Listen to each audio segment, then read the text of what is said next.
The Chinese are doing the Lord's work because all of the features you're about to see today come as standard from factory. And I counted at least 200,000 rands worth of extras for a German equivalent. Welcome to the top spec BAIC X55 Plus Premium two-tone review. A rather long name. Now, over and above the normal practicality, driving dynamics and cost of ownership that we do on the channel, today will also be a test of longevity because these brands are still relatively new in South Africa, without a proven track record on our road conditions. So I was actually quite pleased when I received this press unit with nearly 20,000 kilometers on the clock because I'll get to examine how it's aged over time. I feel like this intro is getting too long, so without wasting any more time, let's get straight into this review.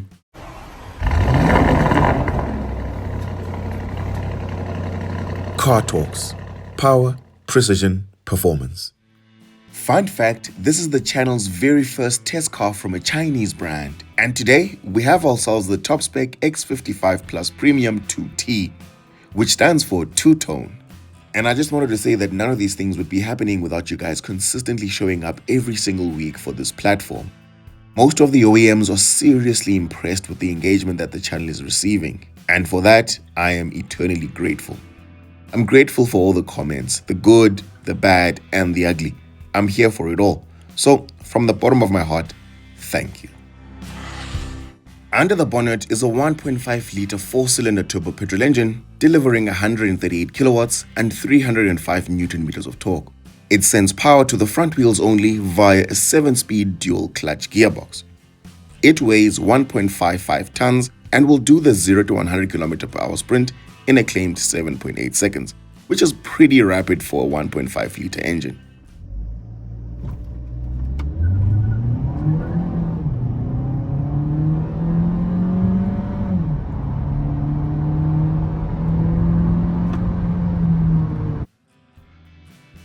Moving on to practicality and features, you get 350 liters worth of boot space, and that is partly due to the thick polystyrene type of material that eats into the depth of the boot.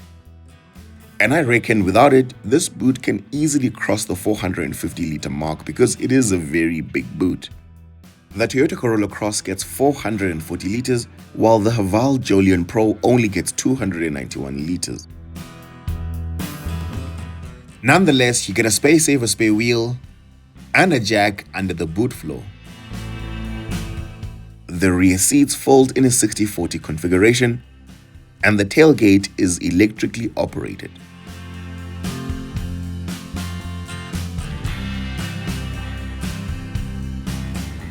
Coming around to the rear cabin, you get a black leather bench with red stitching, which comes with a center armrest and 2 storage compartments for your cups. You get ISOFIX anchor points for your child seat, 6 airbags, and while this hasn't yet been tested by Euro NCAP, it does get a 5-star Chinese NCAP rating. 2 air vents are available in the rear, together with 1 USB Type-A port. And I quite like the fact that this has a flat floor so the middle passenger can sit quite comfortably. Do forgive the dirty shoes as I am currently bundu bashing. As always, I'm 1.78 meters tall or 5'10" for those who are in the US, and I can quite literally stretch my legs out behind my driving position, thanks to the 2.7 meter wheelbase. Alrighty then, come with me and let's take a look at the front cabin.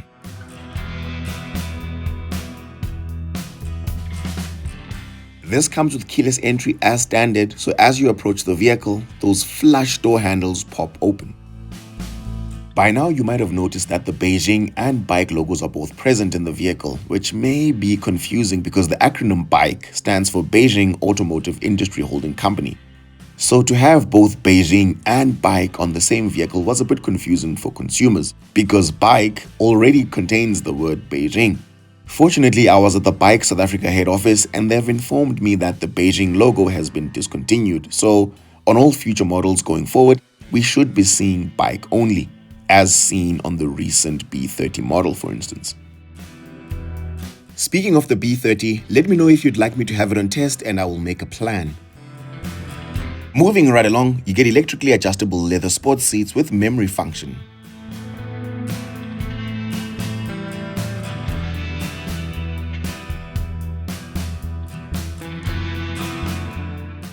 These are also cooled and heated, by the way.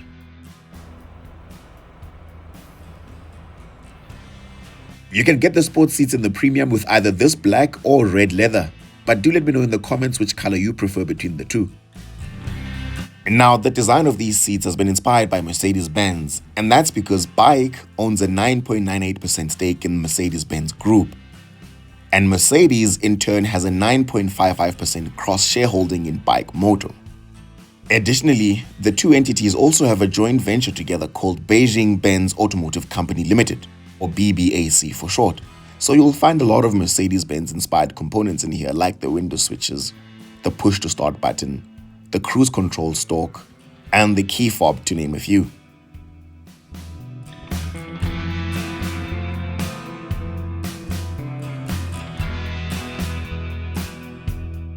By the way, this comes with adaptive cruise control as standard, and you can also set the distance that you'd like between yourself and the car in front of you.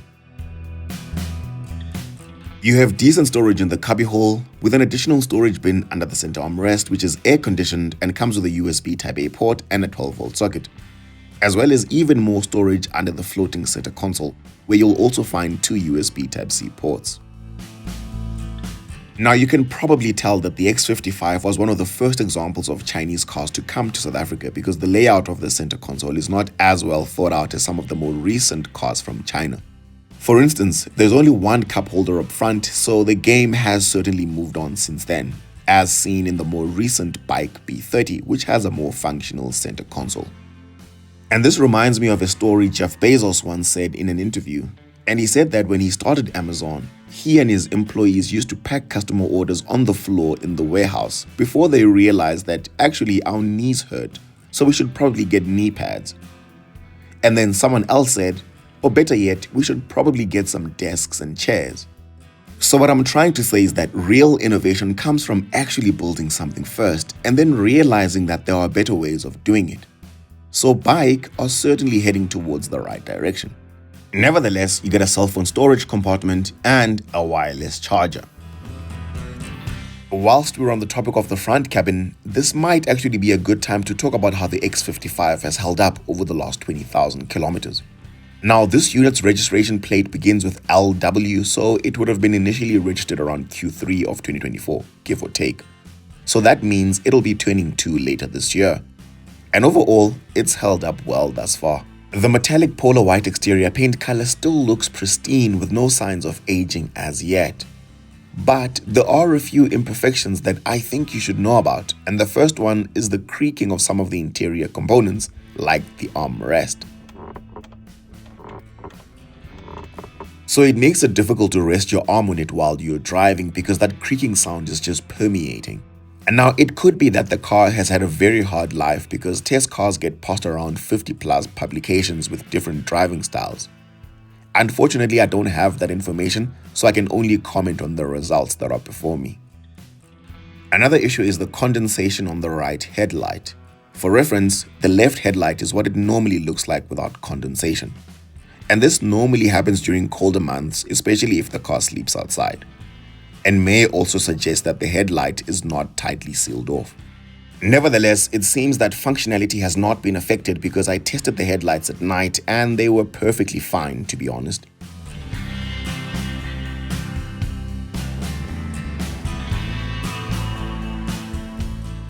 But apart from those issues, the car feels solid and most importantly, the engine still feels strong. You've got a very clean and minimalist design that's of a very high quality. Although I wish the hazard button was not on the ceiling of the vehicle. So I think we can all agree that when you are in an emergency situation, ideally you want your emergency button in the same position in any car. There's a reason why it's always been like that since the beginning of time, so let's not get too innovative when it comes to emergency functions. You get a 10.1-inch infotainment system with Bluetooth connectivity but without Apple CarPlay or Android Auto. But BAIC South Africa have confirmed with me that they've got an Apple CarPlay dongle which they've been kind enough to lend us. This should be available at your local dealer for around 1,800 rands give or take, and just out of curiosity, this is what it looks like. But the fact that you have to get this aftermarket will be a deal breaker for a lot of people, myself included. I mean, why can't the vehicle just come with Apple CarPlay from factory in this day and age? But as far as specification is concerned, this system comes with a lot of functionality. For instance, you've got 4 drive modes, namely Eco, Comfort, Sport, and Smart. Smart is a variable drive mode that adapts to your driving habits, and I like the sounds it makes as you toggle through the various drive modes.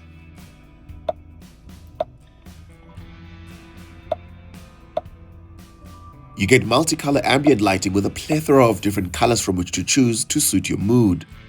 My favorite ambient lighting color is always blue because I'm a cool dude like that.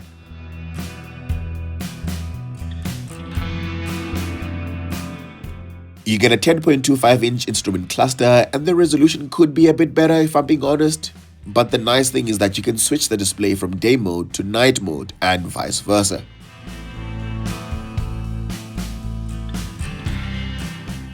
You get a massive panoramic sunroof with slide and tilt function, which also comes with a sunshade for those hot summer days. And it's a nice and thick material too, which is effective at keeping the sun out. The Audi A5 that we drove last year and a few other makes and models from Germany now use frosting techniques on the glass to block out the sun. It looks cool, but the only issue is that it's not that effective and still brings a lot of heat into the cabin. So I think the old school sunshade does a better job. Nevertheless, you get black roof lining, which gives the interior a premium look.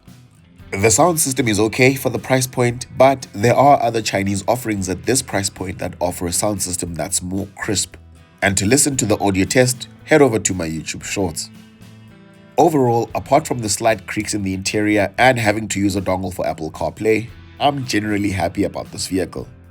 I would also love to hear from owners, so let us know down below in the comments how long you've had it, what's your mileage, and how it's treated you thus far. Before we get to driving dynamics, this is the 13,000 subscriber celebration video, so thank you for every like, every comment, every share, and watching to the end, even if you never say anything. So, if you're enjoying these videos, please go ahead and smash the subscribe button to become a part of the family. And don't forget to turn on your notifications so that you don't miss a single one of our epic reviews. Alrighty then, let's fire her up and talk about the driving dynamics.